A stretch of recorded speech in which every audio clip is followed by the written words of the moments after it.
So we are going to be looking at a very unique aspect in chess, and this has to do with the sacrifice.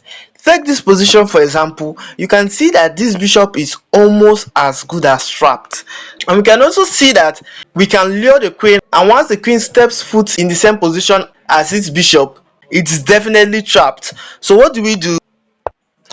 We sacrifice our first pawn. Yes, he can capture, but the moment he captures, we sacrifice our rook, the sacrifice I spoke about earlier, and you can see that after c5, this queen is actually almost as good as trapped. So in order to break free, black decides to make an escape route for his queen.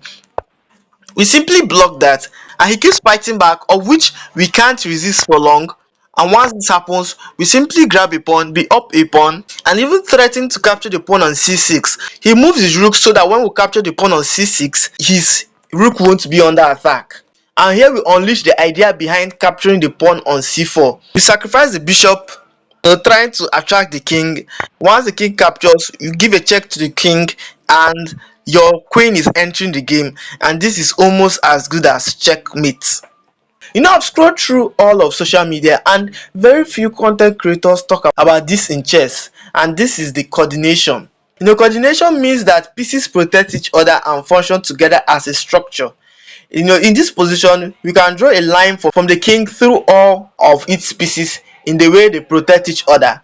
For example, the king protects the knight protects the rook protects the pawn on f4, the pawn on f4 protects the pawn on e5. That is cool. Despite black having the almighty queen, black can't achieve much because all the pieces are well coordinated and protected. To give a big shout out to Eric Rosen, because he actually either invented, or I'm sure that he popularized this type of stalemate. This is actually the stalemate where you kind of trick your opponent into moving his queen here, and your king has no other move, either by sacrificing your knight or sacrificing even your own queen with a check to his own king. That's why, guys. Now I'm about to also share with you the power of a passed pawn. You can see in this position both black and white have the same number of pawns, but yet white is winning, and this is actually the power of a passed pawn. You see, black has a passed pawn, white side has a passed pawn, but the difference is white's passed pawn is defended, but black's passed pawn is undefended and vulnerable to be captured by white's wing. White moves a step closer, and black starts pushing because there's really nothing he can do. If he tries to come with his king, you can simply move close, and after all said and done, you can even start pushing and he's forced to retreat.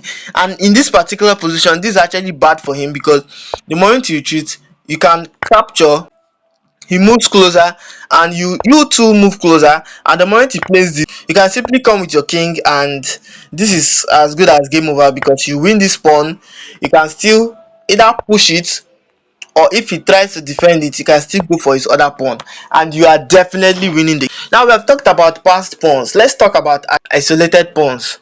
You can see here that this is a normal opening, queen's gambit, and after all the development, white has successfully tricked black into having an isolated pawn, and this pawn will be very much vulnerable to attack.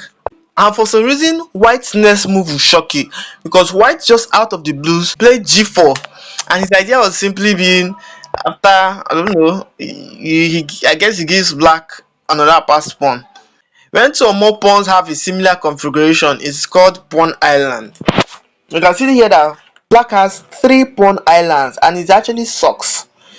Yeah, white has also 3 pawn islands, but it doesn't suck as much as white's pawn islands. Hope you understand what I mean in this position. Guys, thank you very much for watching. Please like, share and subscribe.